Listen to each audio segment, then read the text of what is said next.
everyone, my name is April Joy B. Mostoles. And I'm April J. Aglusolos, and we are from BS Criminology 3-1. We're here to discuss the assigned topic that was given to us, which is the Republic Act 6539, or also known as the Anti-Carnapping Act of 1972. Republic Act 6539, Section 1. This act shall be known and may be cited as the Anti-Carnapping Act of 1972. Section 2. Definition of terms. The term carnapping motor vehicle, defacing or tampering with repainting, bodybuilding, remodeling, dismantling, and overhauling, as used in this act, shall be understood respectively to mean carnapping, is taking with intent to gain of a motor vehicle belonging to another without the latter consent, or by means of violence against or intimidation of a person, or by using force of anything. Section 3. Registration of motor vehicle engine, engine block, and chassis. Within 1 year after the approval of this act, every owner or possessor of unregistered motor vehicle or parts thereof in knockdown condition shall register with the Land Transportation Commission the motor vehicle engine, engine block, and chassis in his name or in the name of the real owner, who shall be readily available to answer any claim over the registered motor vehicle engine, engine block, or chassis. Thereafter, all motor vehicle engine, engine blocks, and chassis not registered with the Land Transportation Commission shall be considered as untaxed importation or coming from an illegal source or carnap, and shall be confiscated in favor of the government. All owners of motor vehicle in the cities and municipalities are required to register their cars with the local police without paying any charges. Section 4. Permanent Registry of Motor Vehicle Engines. Engine block and chassis. The Land Transportation Commission shall keep a permanent registry of motor vehicle engines.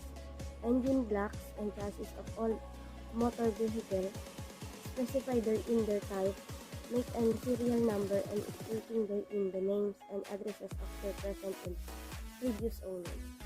Copies of the registry and all entries made thereon shall be furnished to Philippine Constabulary and all Land Transportation Commission, regional, provincial, and city branch offices, provided that all Land Transportation Commission, regional, provincial, and city branches office are likewise obliged to furnish copies of all registration of motor vehicle to the main office and to the Philippine Constabulary. Section 5. Registration of sale, transfer, conveyance, substitution, or replacement of a motor vehicle engine, engine block, or chassis. Every sale, transfer, conveyance, substitution, or replacement of a motor vehicle, engine, engine block, or chassis of a motor vehicle shall be registered with the Land Transportation Commission. Motor vehicle assembled and rebuilt or repaired by replacement with motor vehicle engines, engine blocks, and chassis not registered with the Land Transportation Commission shall not be issued certificates of registration and shall be considered as untaxed imported motor vehicle or motor vehicle carnap or proceeding from illegal sources. Section 6. Original Registration of Motor Vehicle.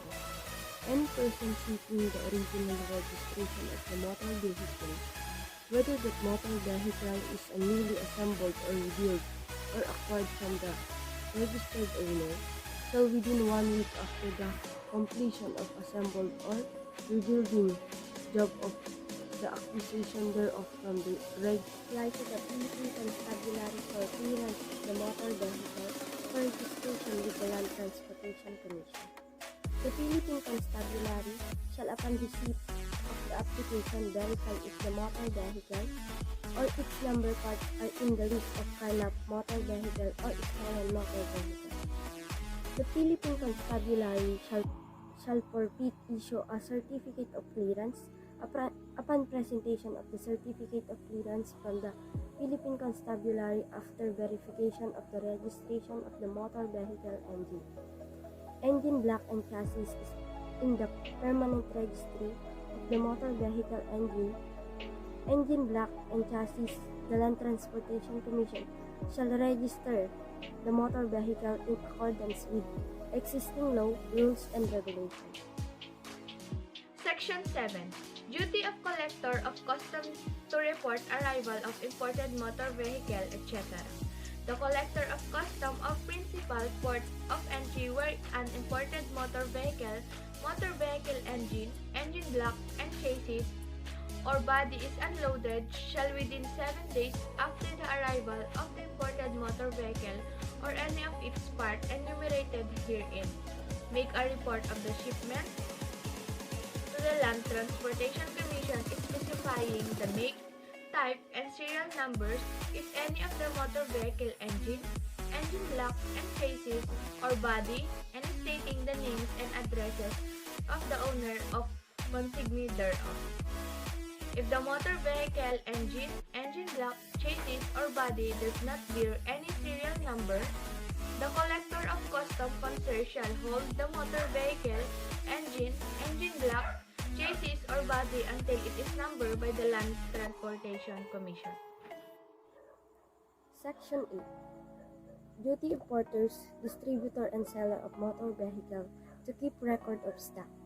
Any person engaged in the importation, distribution, and buying and selling of the motor vehicle engine, engine block, chassis, or body, shall keep a permanent record of his stock, stating therein their type, make, and a serial number, the name and the addresses of the person from whom they were acquired, and the name and the addresses of the person to whom they were sold, and shall render and acquire monthly report of his transaction in motor vehicle to the Land Transportation Commission.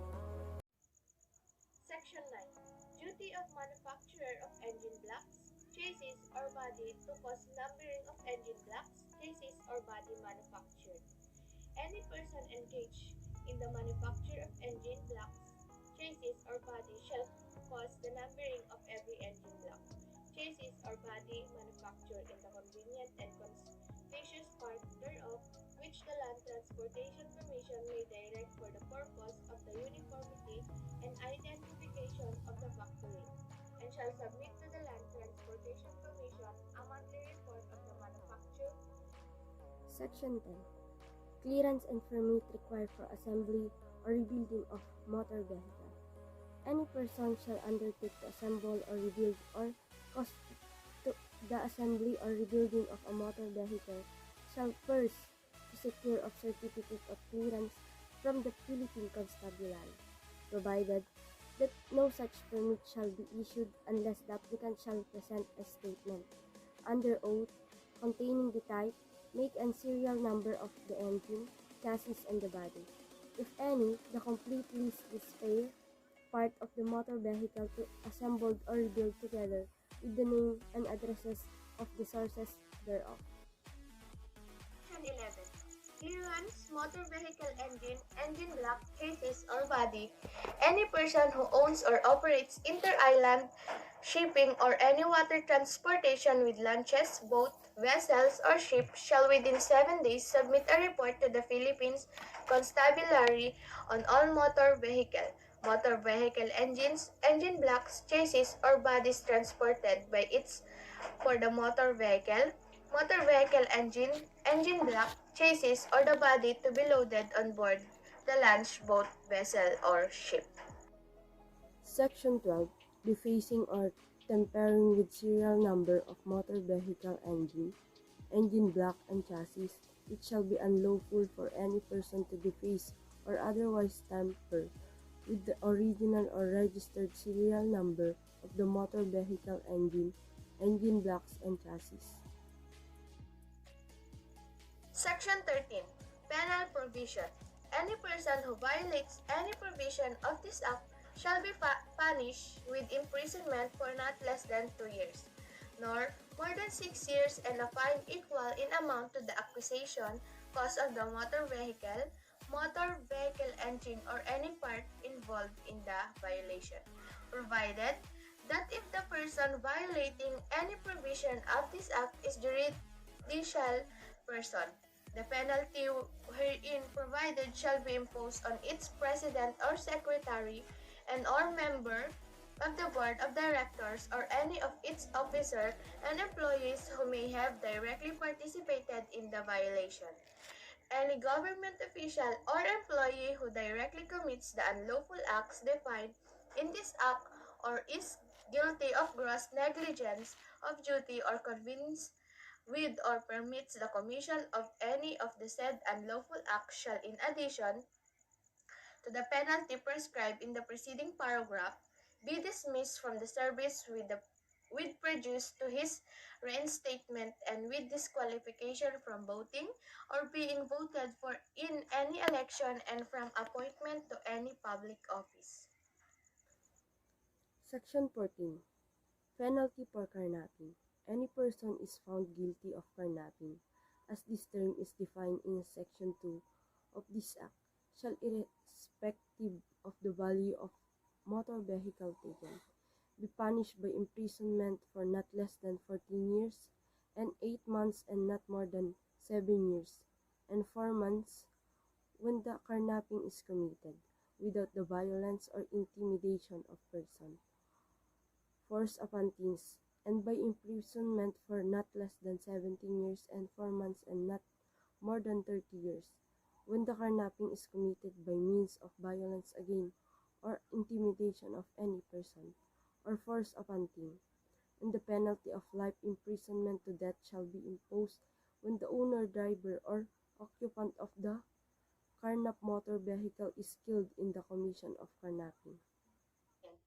Aliens. Aliens convicted under the provision of this act shall be deported immediately after service of sentence without further proceeding by the deportation board. Section 16. Reward. Any person who voluntarily gives information leading to the recovery of carnap vehicle and for the conviction of the person charged with carnapping shall be given as reward so much reward money as the Philippine Constabulary may fix. The Philippine Constabulary is authorized to include in its annual budget an amount necessary to carry out the purposes of this section. Any information given by informer shall be treated as confidential matter. Section 17. Separability Clause. If any provision of this act is declared invalid, the provision thereof not infected by such declaration shall remain in force and effect.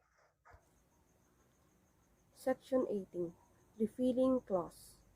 All laws, executive orders, rules, and regulations or part thereof inconsistent with the provision of the Act are hereby repealed or amended accordingly.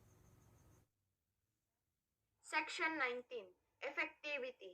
This act shall take effect upon its approval. Republic Act 6539 is approved on August 26, 1972.